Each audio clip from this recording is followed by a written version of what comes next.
And Judah said, the strength of the bearers of burdens is decayed, and there is much rubbish, so that we are not able to build the wall. And our adversary said, ye shall not know, neither see, till we come in the midst among them, and slay them, and cause the work to cease. And it came to pass that when the Jews which dwelt by them came, they said unto us 10 times, from all places whence we shall return unto us, they will be upon us. Therefore set I in the lower places behind the wall, and on the higher places I even set the people after their families with their swords, their spears, and their bows. And I looked and rose up and said unto the nobles, unto the rulers, and to the rest of the people, be not afraid of them, remember the Lord, which is great and terrible, and fight for your brethren, your sons and your daughters, your wives and your spouse. Sa Joshua chapter 1, verse 9,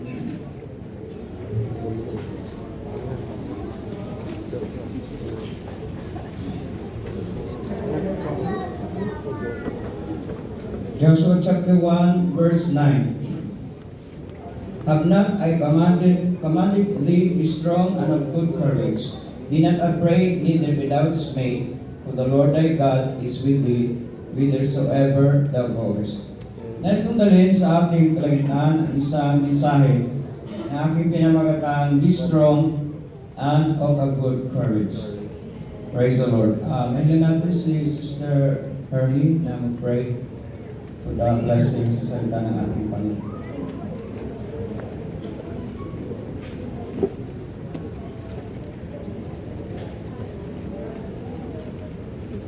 Hallelujah, Jesus. Purihin ka, Panginoon God, purihin ang dami at ang pangalan.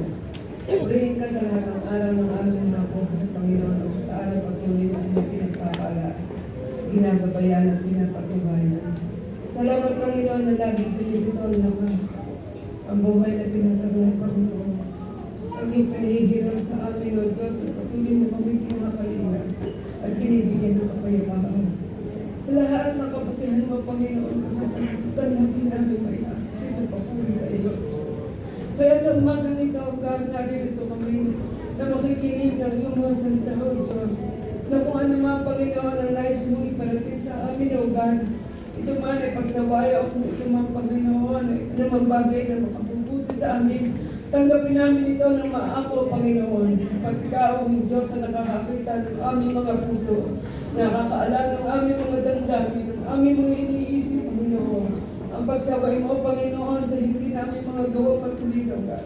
Kaya patubayan mo, Panginoon, at paspasan ng mga salitang makakayag sa inahan at dalangin ang iyong pagbabasbas sa iyong anak na ginagamit na si Pastor Arsaldan, na patuloy mong bigyan ng maraming karunungan, Panginoon, upang ang lahat ng ito maibahagi sa amin na aayaw sa iyong kagustuhan.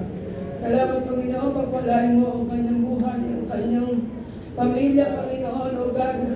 Patuloy mong pagyamanin ang kanyang pagsisikap sa iyo, Panginoon, O Diyos, at ang lahat ng bagay na kanyang tinatangkilik, O God. Salamat, Lord, makikinig kami na iyong mga salita. Naroon naman, O Diyos, o walang hanggang pagpupulit pa sa salamat na lagi natin sa dakilat banal na pangalan mo lamang, sa pangalan ko, Jesus. Amen.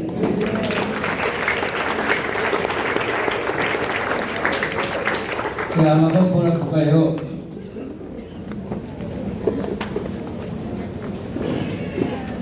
Okay, ang salitang discouragement, kung tingnan natin ang kahulugan biblically, ito ay nagsasabing it is a spiritual state o katayuan ng isang tao na nawawala ang kanyang kalakasan, loss of strength, nawawala ang kanyang lakas ng loob, yung courage niya, nawawala ang kanyang pananalig sa sarili o kahit nasa sa Diyos, at maaaring ito ay nahulugan din ng pagkawala ng kanyang pag-asa.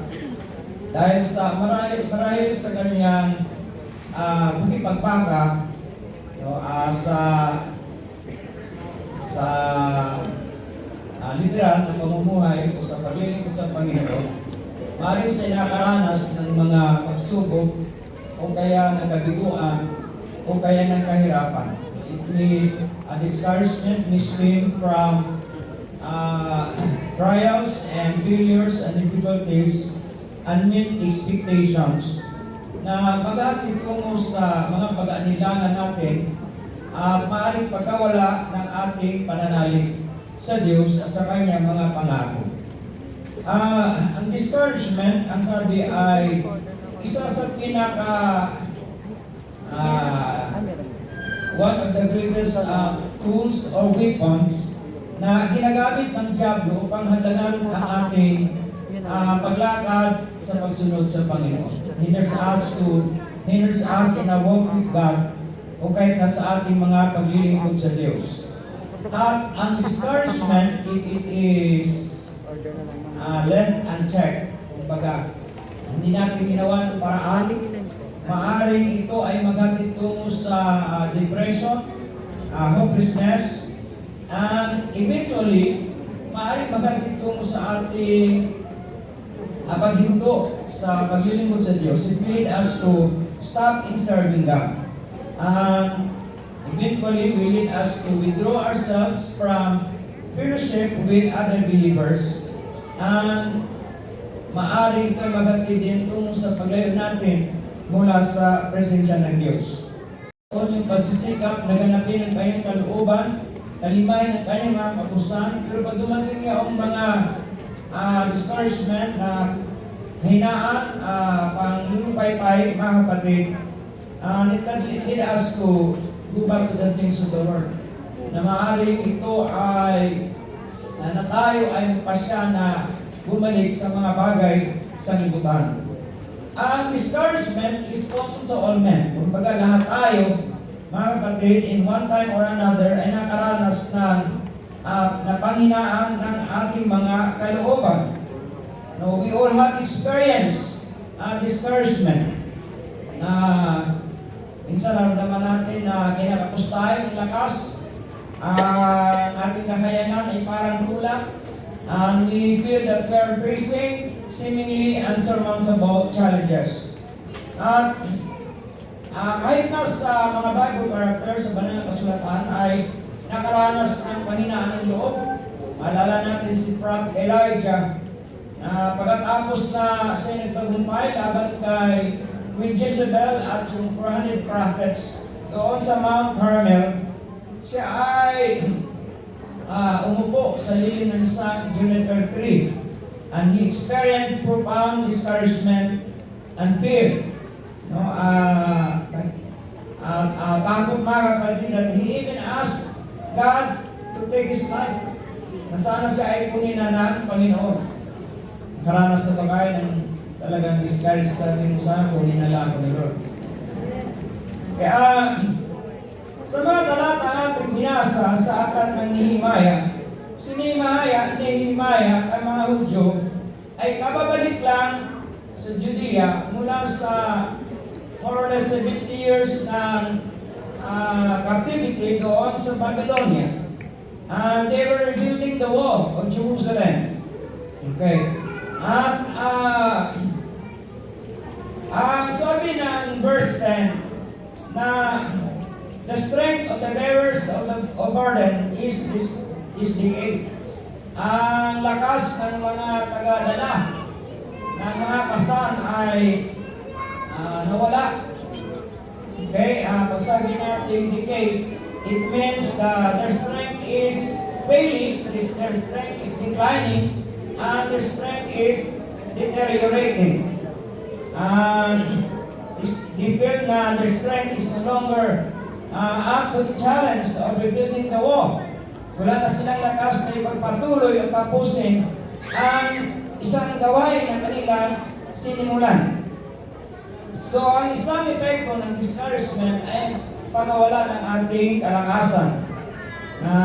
Maaring ang mga Hudyo, nung nagsimula sa pagtayo ng putang ng pader ng Jerusalem, nagsimula sila na mayroong excitement.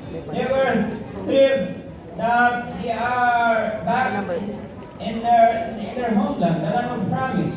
na sila ay natuwa na muli nakabalik sa kanilang sariling lupain.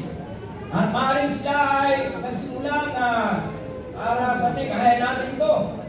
Sama-sama nating gawin. At ang sabi naman, kasulatan, that their mind, ang kanilang kaisipan ay nagkaisa para doon sa paggawa ng pader. Pero mga kapatid, ang sabi ng tribo ng Judah kay Nehemiah, ang mga tagapasan noong mga dalahin ay they have been working many days and they are getting tired. At sabi dito na kanilang lakas ay nawala na. How long have you been building the wall? Sa verse 6 ay magsabi natin na they were halfway through. Kumbaga, parang parang sa Kapangka, kalahati na noong pader ay naitayo nila. No, and the wall was joined together unto half thereof. Okay. At mayroong nagsabi na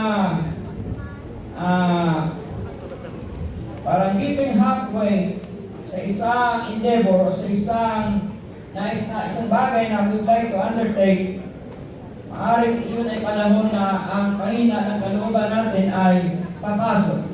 Na discouragement comes usually when we are halfway in whatever endeavor we are going to undertake. Sabi nila, pag ikaw ay kasali sa isang marathon, mga kapatid, at halfway, ay magkaroon ka na ng cramps. At minsan nag-isip ka na kakayanin mo pa kaya ito. Okay, pero kung tuloy-tuloy lang, perseverance, mga kapatid, pag medyo ilang mile na lang to the finish line, sabi nila ay magkaroon ka ng panibagong kalakasan. You receive, tinatawag nilang the second wind. Pag ikaw ay isang mountain climber, mga kapatid, pag tingala mo sa isang bundok, sabihin mo sa sarili mo na 5 hours lang, nasa tuktok na ako. Pero 5 hours pa lang, nangangalahati ka pa na. Diba? Minsan inisip mo na, medyo wala na akong lakas, dito nakakayanin na akitin pa doon sa tuktok. At sa pagtingin mo sa ibaba, sabi mo, mas madali na yata bumaba. At you give up. You have no more strength to go on, and you look back down and think to yourself, I think it would be better to go back down. So we get discouraged when we get tired and weary. Amen.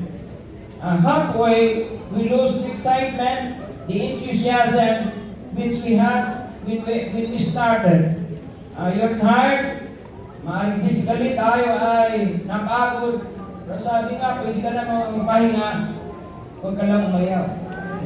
Don't give up kung talagang hangad mo na ma-accomplish at ma-achieve yung hinahangad mong makita na iyong makamtan. Amen. At lagi nga natin nababanggit na ang mga nagwawagi ay hindi umayaw, ang umaayaw ay hindi nagwawagi. Amen. Sa paglilingkod natin sa Diyos, makaranas tayo ng iba't ibang mga pagsubok, pero mapalad ang tao na magtiis ng mga pagsubok sapat after he has been tried, he shall receive a crown of life which the Lord had promised to them that love Him. Amen.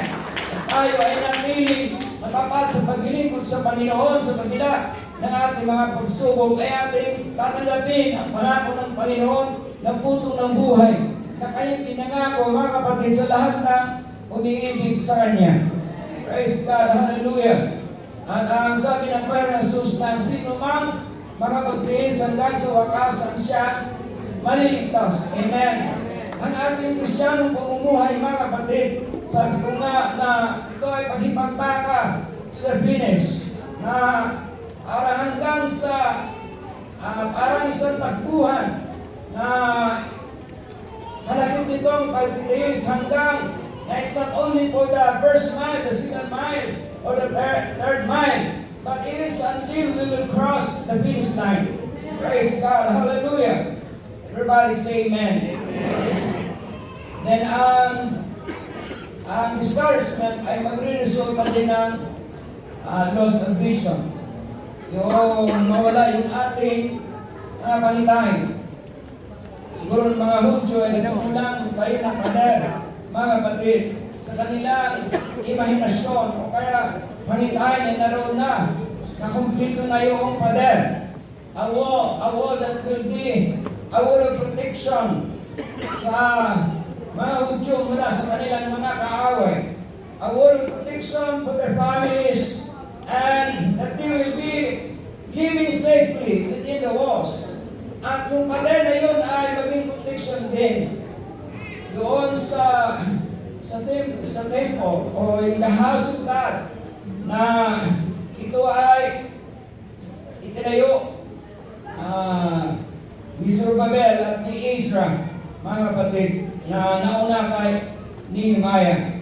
And that they built the wall, mga kapatid, with an intention na hinahanap nila na protektahan ang tahanan ng Diyos at hindi na ito muli pang magigiba. That it will never again be destroyed. Okay, pero sa verse 10, ang sabi ng Judah, ng mga Hudyo, there is much rubbish, so we are not able to build the wall. Yung rubbish dito ay nahulugan ng dry earth o mga debris o mga labi na mga nasirang unang pader, mga kapatid. Kaya sabi na mga Hudyo na we will look around, ang ating makikita yung gaano pa kalaki ang mga gawain para may tayo ang pader. So when parang ang tingin nila ay imposible na kaya nilang may tayo muli ang pader. At sapagkat what they saw was only the dirt and the debris strewn everywhere. The broken stones of the previous walls which had been destroyed. Dito pag matapos ang pader. Pero ang kanilang mga paningin ay nakatuon, mga kapatid, sa hirap na kanilang trabaho. Their eyes were set on the difficulties of the task. Without vision, the people perish. Amen. Kung wala tayong mga goals sa ating buhay, we will go astray. Amen. At dapat mayroon tayong hangarin at paitayin sa ating mga kaisipan at puso na kung ano ang pagkatawag ng Diyos ay siya natin ganapin. Amen. At dapat maging motivation natin sa araw-araw ng ating mga pagpapasa at paggawa para sa kapurihan at kalahatian ng Panginoon. Amen. We must have a vision of what we would like to achieve and set our hearts in the fulfillment of this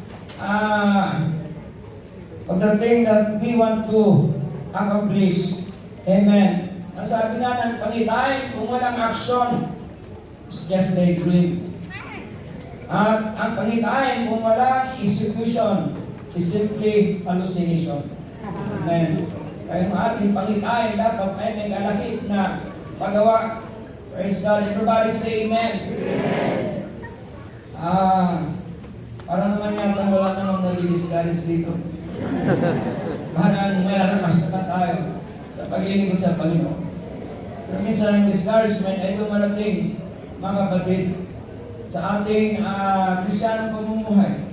And that it can also lead to a loss of confidence. Maaaring pagkawala ng ating pagtitiwala sa ating mga sarili. No, sabi nga, the most devastating effects of discouragement is an obvious loss of confidence. Could be self-confidence sa ating sariling kalakasan, sa ating sariling kakayanan, or even our lost confidence in God. Pagkawala ng ating pananalig sa Diyos. Usually, pag nawala ang kalakasan at nawala ang Panginoon, kasunod nito ay pagkawala ng paniniwala o pananalig mo sa iyong sarili. Amen. The wall was halfway up. Nangalahati na sila mga kapatid. Pero tingin nila ay malaki pa ang dapat na trabahuin. The rubbish were everywhere. Kaya sabi nila, we cannot rebuild the wall. We cannot do it. It is mission impossible. Pero sabi nga, they had built the wall halfway because the people had the mind to work. But when their minds were focused, and because their minds were focused on what they were doing, but when you lose your confidence, you lose your heart. And your heart is no longer on what you are doing. Wala ka ng motivation and eventually, maghapon mo sa iyong pag-ayaw, yung give up ka na. Pag ikaw ay umayaw, hindi ka magtatagumpay. Kung ating titignan, mula nung ating nakilala ang Panginoon, it could be figuratively, we are already halfway. Praise God. Umalapit na, more than halfway. Kung ating lingunin ang ating yung mga tao na paglingkod natin sa Diyos, malayo-layo na rin ang ating narating. Alam natin na hindi tayo nakarating sa panahon na ito sa ating saling kakayanan. Hindi dahil nababanggit na tayo narito dahil sa biyaya ng Diyos. Amen. At dahil sa kalakasan ng Diyos. At the same grace na tumubo sa atin is the same God, the same grace of God that will sustain us through. Amen. Sa pangasalukuyan at pag-ipaugnayan natin sa Panginoon. Amen. At biyaya ng Panginoon ay sapat sa anumang magbibigay sa atin ng kalakasan. Amen. Anumang pagipagbaka, anumang pagsubok o kahirapan na maring danasin ng isang manampalataya. Pangapat, ang discouragement will also to lose of security. Kasi ang sabi ng verse 1 na sila ay hinamak na they were nilait ng mga kanyang kaaway. Sa verse 1, sabi dito doon na Sanballat mocked the Jews. Sa verse 3, sabi di Tobiah the Ammonites said na tinayo nilang pader kahit na paakitin lang yan ng isang box, yan ay magigiba. It shall even break down their stone wall. Sa verse 11, ang sabi ng mga kaaway ng mga Hudyo, Sanballat, si Tobiah, the Ammonites, yung mga Asdodites, sabi nila na hindi nila malalaman, hindi nila makikita na tayo ay nasa kanila ng kalagitnaan at silang lahat ay ating papatayin and we will cause the world to cease. Na mahintuin natin ang pagtayo ng pader. Amen. Parang ibig sabihin na we will handle this in so rapid way, so fast, that they will not notice we will already among them and slay them. At ang mga Hudyo ay nagsimulang paniwalaan ng kanilang kaaway. Sabi nila na the enemy is so great that we could not conquer them. That us is so great that we could not finish them.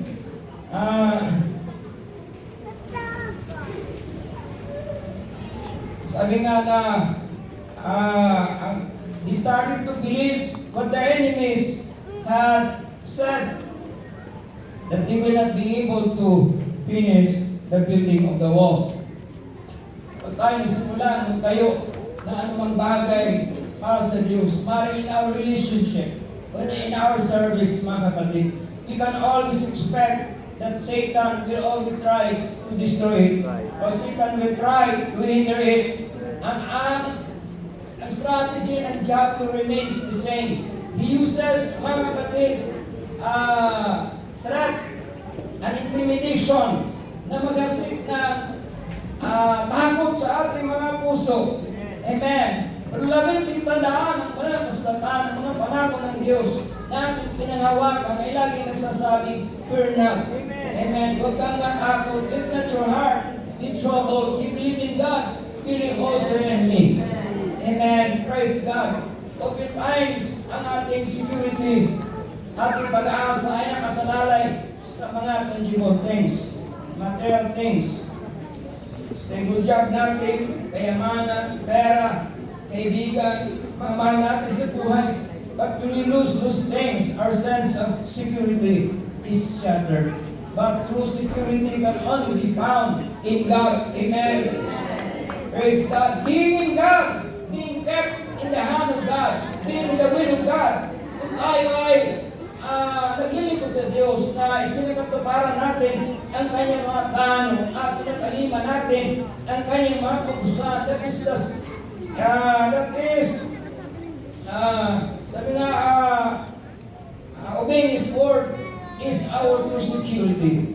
Ang tunay na kaligtasan natin ay susupungan lamang natin sa Diyos. Amen. Our faith can sustain us through adversity. Praise God. Hallelujah.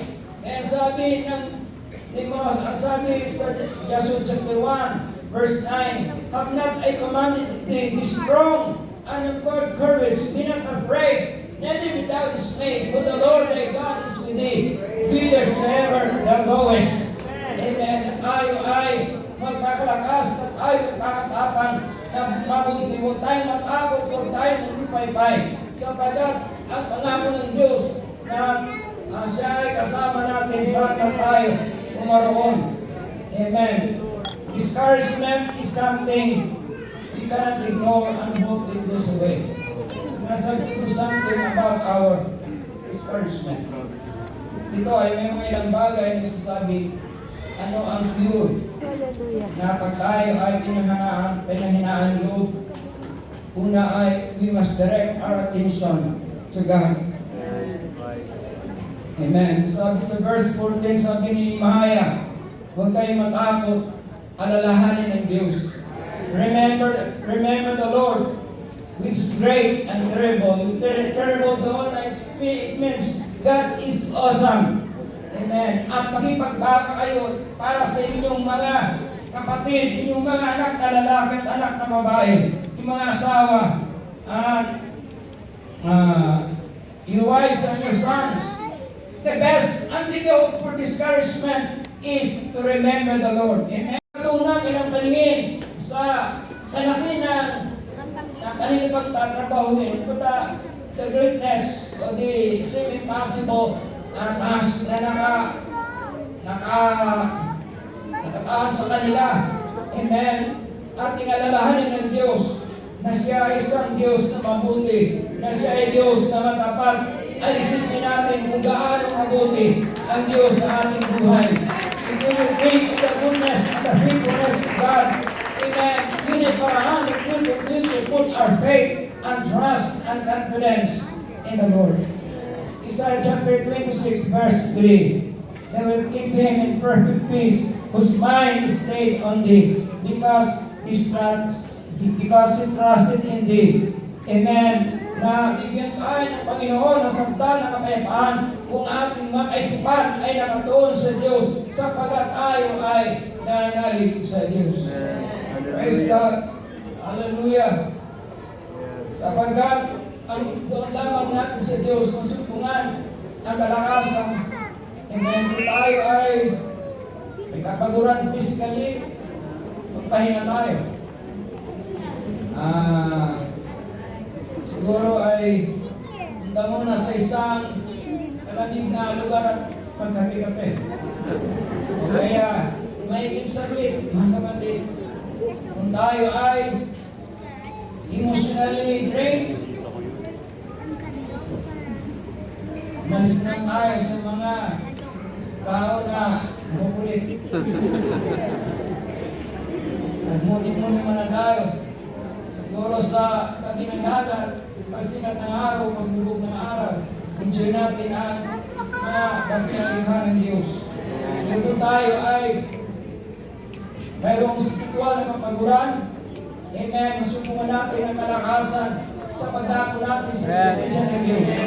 Amen, ang Panginoon sabi, ay sinuman, mga kapagal, at pagbibigan ko lahat, lumapit kayo sa akin at ako'y magbibigay sa inyo ng kapahingahan. Amen. Ang Diyos, at siya natin kalakasan. The Lord is my life and my salvation. Whom shall I fear?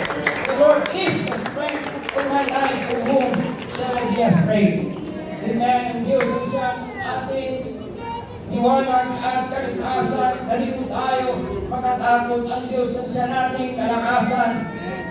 Kalakasan ng ating buhay, kanino tayo masasindak. To the Lord shall give my confidence and shall keep the hood from being taken. Amen. Be of good courage and He shall strengthen your heart. All you that hope in the Lord. Kung tayo ay umasa sa Panginoon, magkakalakas ka, magpapatapang ka, sapagkat palalaksin ng Diyos ang inyong puso. Praise God, hallelujah. Don't ever forget that we are serving a great, powerful God, an awesome God. Amen. We may always remind ourselves how great God is sa ating buhay. Amen. And we should not forget the blessings na natanggap natin sa Panginoon, lalo na sa mga nakaraan. Bless the Lord, O my soul, forget not all His benefits. Amen. Because God has forgiven us of our iniquities, and God has healed our diseases. Amen. And He crowned us with His loving kindness, and He filled our mouth with good things, that our mouth, that our strength is renewed like that of an eagle. Kung tayo ay nakakaharap sa mga sabi nga, difficulties, mga kapatid, marami sabihin sa atin ang diablo na mahina ka, hindi ka magtatagumpay. You are weak, you cannot overcome. But you can declare kasama ang Panginoon that I can do all things through Christ who give me strength. Amen. Magawa ko ang lahat ng bagay sa pamagitan ni Kristo na nagpapalakas sa akin. Sabihin ng diablo na hindi ka magtatagumpay. Amen. Pero sabihin natin sa diablo na I am more than conquerors to Him who loves us. Amen. The greater is He that is in us than he that is in the world. We need simply to be strong and be of good courage. Amen. Sapagat ang Diyos ay kasama natin saan man tayo makaroon. Amen. Praise God. Hallelujah. Mari ang diablo na kapatid, sabihin sa atin na hanggang hapoy ka na. Nanganahati ka na, hirap ka na, pagod ka na, nanghihina ka na. Huwag ka nang mag-try na magtuloy-tuloy pa, hindi mo rin kaya. Hindi mo matapos yung sinimulan mo. Amen. Praise God. Hallelujah. Kung tayo ay tinawag ng Panginoon, hindi lamang para makarating sa halfway. Amen. Praise God. Hallelujah. Nais ng Panginoon that we will cross the finish line. Amen. Praise God. Sapagkat ang ating Panginoon, sabi nga, doon natin ito ng ating paningin, looking unto Jesus, who is the author and the finisher of our faith. Amen. Siya ang nagsimula, siya ang mayakda, siya ang tagapagtapos.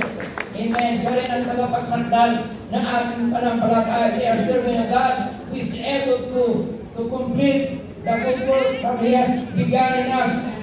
Amen. Hallelujah. Don't look down on the rubbish, on the dirt, mga kapatid, on the difficulties, but don't focus your mind on the threat and intimidation, on the criticism and mockeries, o mga pagharap na lalay ng iyong kaaway.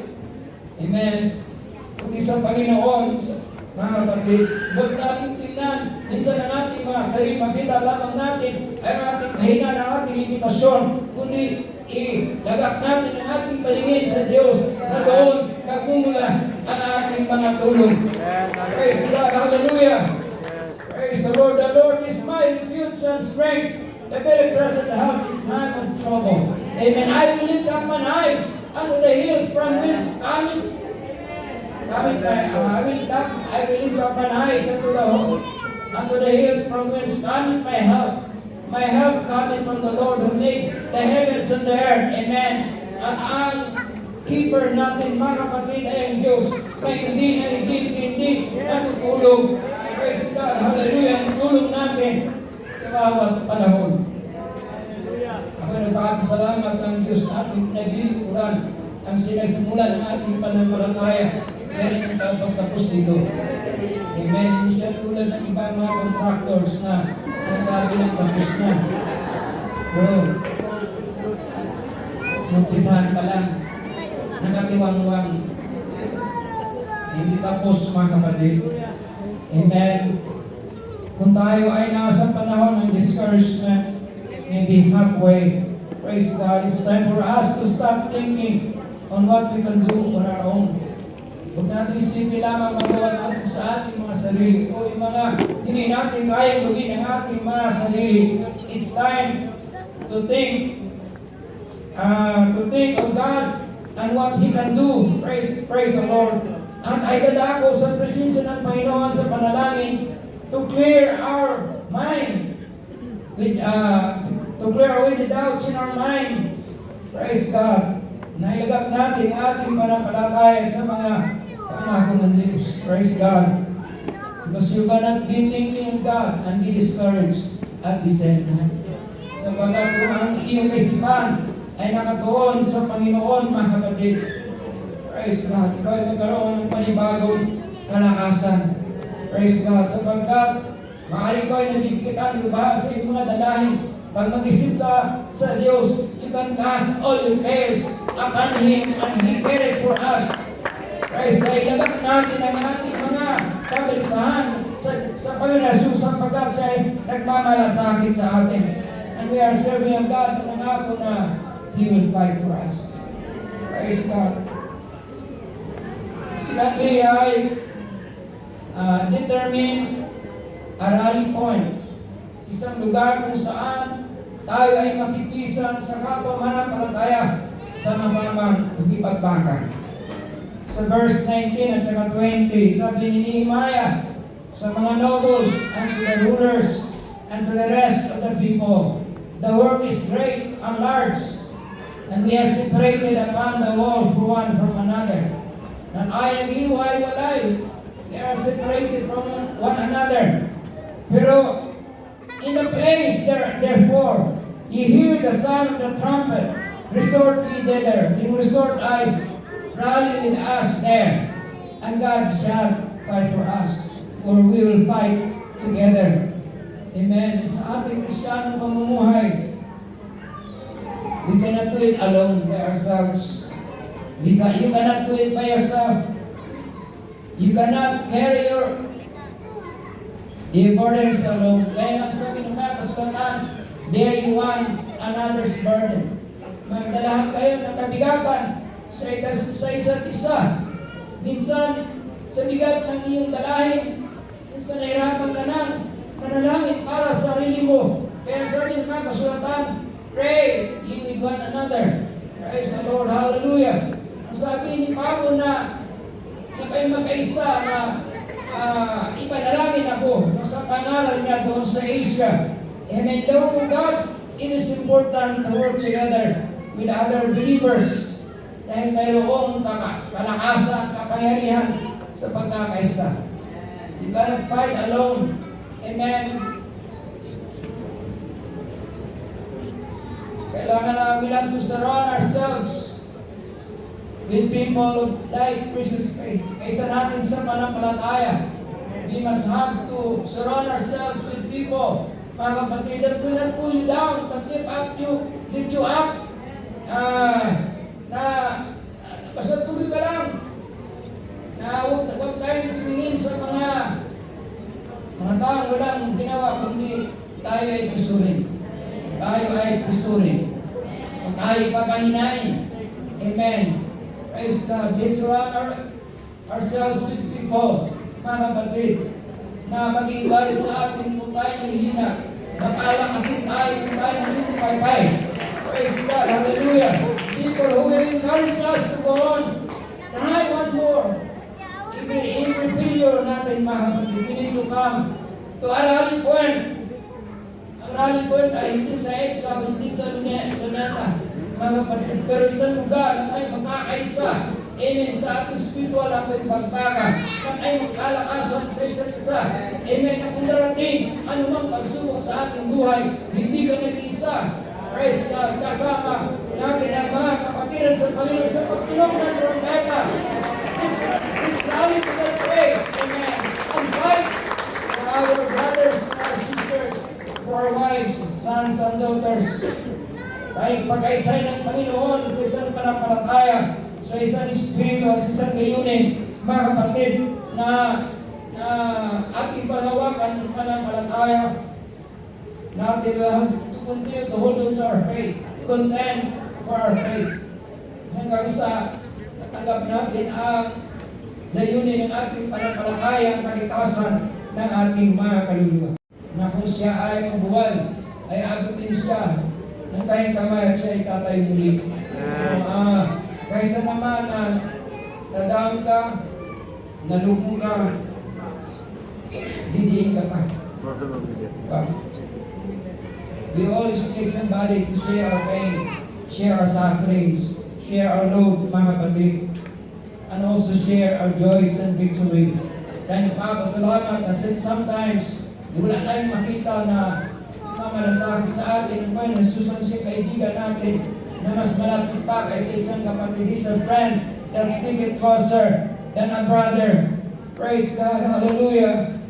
So, tuloy-tuloy na sabi ni because of the threat ng kanilang mga kaaway, hindi lahat sila gumagawa ng pader. Half of them continue to work on the wall.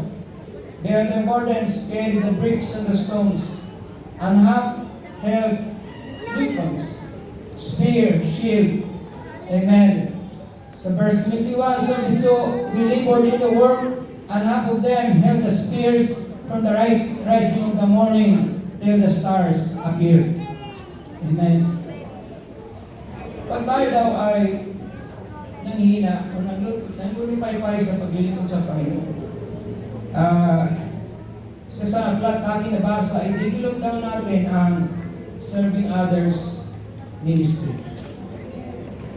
Kasi kung tayo ay para nag-antay na tayo paglilingkuran ng others,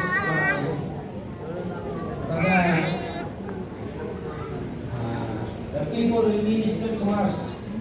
Pag hindi na nila nagampanan yun, tayo ay nanghihina. Ang dapat daw, ang ating purpose sa ating pagiging Kristiyano ay paglilingkod sa iba. Serve others. Kaya nga dito ay may kanya-kanya silang gawin. Others were working on the wall when others were guarding. Amen. Kung tayo ay mayroong tinataasan ng Panginoon sa isa sa fivefold ministry, tunay pastor, evangelist, teachers, prophets, mga kapatid, hindi yan para sa sarili mo, kundi paglingkod sa iba. Amen. And God, for 50 of the saints, and the people of God will be equipped for the ministry. Kaya ang tawag katawan ng ating Panginoon Kristo, ang tawag katawan ay may function. Kumbaga, one body, Christ, but it has many members. Sabi nga na, we have different gifts given to us according to His grace. Amen. Na yung iba ay mayroong kaloob ng manghula. Manghula tayo ayon sa kasapatan ng ating pananampalataya. Ang iba sa atin ay sa ministry, sa iba sa pagtuturo, iba sa pag-aaral, ang iba ay sa pagbibigay, give with simplicity. At yung iba ay rulers o maaaring mamumuno, mag-leaders, ang sabi dito, rule with diligence. Yung iba ay bibigay ng habag, sabi dito, show mercy with cheerfulness. Amen. Pero ang iba dito ay ang pagsiserve. Pag sabi dito na they that wait upon the Lord shall renew their strength. They shall mount up with wings as eagle. They shall run and not be weary. They shall walk and not faint. Yung wait doon ay hindi lang sabi, nag-aantay sa pagbabalik ng tagal na doon.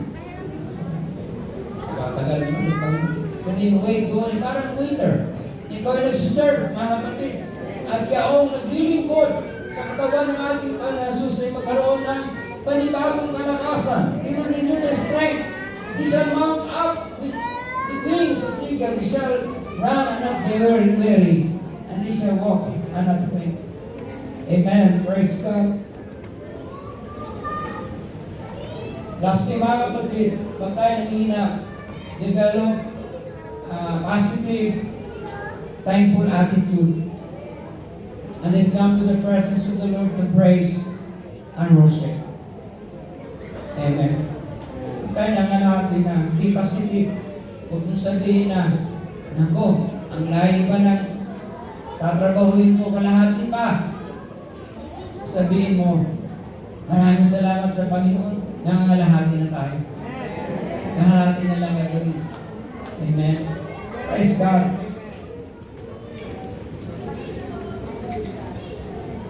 At magkaroon tayo ng papasalamat. Sabi nga, yung mga Hudyo, mga kapatid, hindi will go through difficulties. Lagi nilang iniisip kung paano sila pinalay ng Panginoon mula sa pagkaalipin sa Ehipto.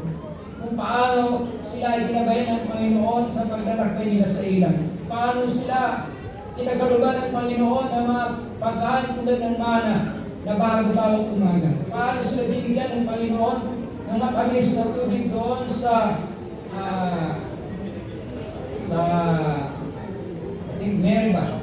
Paano ang Diyos nagbigay ng bukal mula sa isang bato, mga kapatid. But every time that they forget what God has done, amen, yun, panahon na sila ay tumatalikod sa Diyos.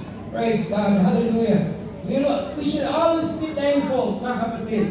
Kung saan tayo, hinalo ng Panginoon, na tayo ay tinubos ng Diyos, na kayo iligtas mula sa kadiliman kung sa kanyang kagilaginalas na kaliwanagan. Napakabuti ng Panginoon. Amen. Na kung tayo ay we're going through a trial, we need to thank the Lord for all the blessings na binigay sa atin ng Diyos. Amen. Praise God. Hallelujah. At sabihin natin na God has brought us this far. Dahil sa kanyang biyaya, mga kapatid. Amen. Sa anumang panahon, lagi kong binabanggit na nadamo tayo sa presensya ng Panginoon. Because in the presence of God is fullness of joy, and in His right hand are pleasures forevermore. Amen. We can have renewal of our strength in the presence of God. Amen. Praise the Lord. Let's continue to praise the Lord in good times as well as in bad times. Amen. Because praise will bring the victory. Praise God. Kaya patuloy na sumamba sa Panginoon, lagi kong binabanggit na dapat ating pagsamba ay hindi nakakaasi dahil ano mayroon tayo o kung ano wala tayo, mga kapatid. Kundi ito ay nakakaasi hindi sa ating sitwasyon, kundi nakakaasi sa pagkilala na siya ang Diyos. Amen. Ang may karapatan tumanggap ng lahat ng ating mga pagsamba. Praise God. Our worship must not depend on our success or failures, but it depends because of who He is. Because God is God. He's Almighty. Amen. Praise God.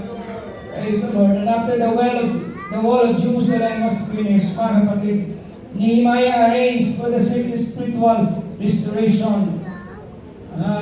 Leading sa pag-observe nila sa isang kapistahan na tinatawag natin the Feast of Sukkot. Na doon ibinasa ni Ezra ang aklat ng kautusan na naghatid tungo sa mga tao sa pagsisisi. And in your commitment sa Panginoon, sila magpatuloy na palimahin ang kanyang mga salita. And they had a great celebration with great joy. They rejoice as the feast commemorate God's care for them. Amen. Praise God. Kung tayo nadako sa presensya ng Panginoon, may pagpupuri at pagsamba. Amen. Praise God. We commemorate the goodness of God. Ang kanyang pag-iingat sa atin, mga kapatid. Amen. Sabi ko nga, we need to worship God in times of blessings, in time of success and victories. Praise God. But we need to praise and worship God more in time of our trials. When the journeys becomes difficult. Amen. When the enemies will be around us with threat and intimidation. Praise God. Hallelujah. Discouragement is not a time to give up, but time to come to the presence of God to renew our strength. Amen. Ginanag sa Panginoon, Lord, my strength is almost gone. I need a fresh, brand new touch from you. Discouragement is not a time to give up, but a time for us to make a recommitment to serve God and follow Him all the way. Praise God. Kapag tayo ay nagdadanas ng mga pagsubok, lagi natin alalahanin ang Ang sabi doon sa Joshua chapter 1 verse 9, have not I commanded thee, be strong and of good courage. Be not afraid, neither be thou dismayed, for the Lord thy God is with thee, whithersoever thou goest. Amen. Kasama natin ang Diyos, ang presensya ng Diyos ay kasama natin. Amen. Yun ay sapat na. Gaano man kalaki ang pagsubok na harapin natin. Gaano man maaaring ka, ano man ang difficulties na kaharapin natin sa ating mga paglilingkod sa Diyos. Amen. God is with us. Amen. Praise God. And God has promised us the ultimate victory. Thanks be unto God who causes us to triumph in Jesus Christ. Amen. Sa Panginoon Kristo tayo magtatagumpay. Amen. Praise God. Hallelujah. Hindi tayo tinawag na ng Panginoon na hanggang hapon lang at tayo ay kanyang iwanan at pababayaan. Though I am with you always, even unto the end of the world. Praise God. Hallelujah. Amen. Praise God. Kasi masabi natin kasama ni Pablo, I am now ready to be offered and my departure is at hand. Praise God. Henceforth there is still for me a crown of righteousness that I promised to them, not unto me only, but unto all them that love his appeal. Shall we clap our hands to the Lord? Hallelujah. Amen. I am nagkakakos at nagkakakak ng muli. Hindi sa ating kalakasan, kundi sa kalakasan na nagmumula sa Panginoon. Because the Lord is our strength. Amen. Hallelujah. Na kung tayo minsan ay makaranas na parang we are open to the attacks of the enemies, mga kapaniwala, tayo masisilungan. The Lord is our refuge. The Lord is our hiding place. Amen. Praise God. The Lord is our rock. Praise God. Minsan kung tayo ay parang tayo nagdaman natin na tayo nag-isa. The Lord God is our friend and stick it closer than a brother. And we thank God that He cares for us. Praise the Lord. Hindi mo tayo na po at mayo, mga kapatid. Ikaw lang yung mayroon dito na going through some kind of disappointment, some kind of discouragement. Amen. Ito ay panahon na tulad ko. Dami natin na muli mag-ipon ng Diyos na tayo ay bigyan niya ng panibagong kalakasan. And it has made a new commitment to serve God and follow Him all the way. Amen. Ang pinag-ibisyan tayo ay sama-sama nakipagpapan, mga kapatid. Amen. Praise God. At tayo ay lahat ay magkakatumpay. Tayo lahat ay makapasok sa buhay na walang God. Amen. Praise the Lord. Hallelujah. Let's come to the Lord in prayer. Hallelujah. Hallelujah.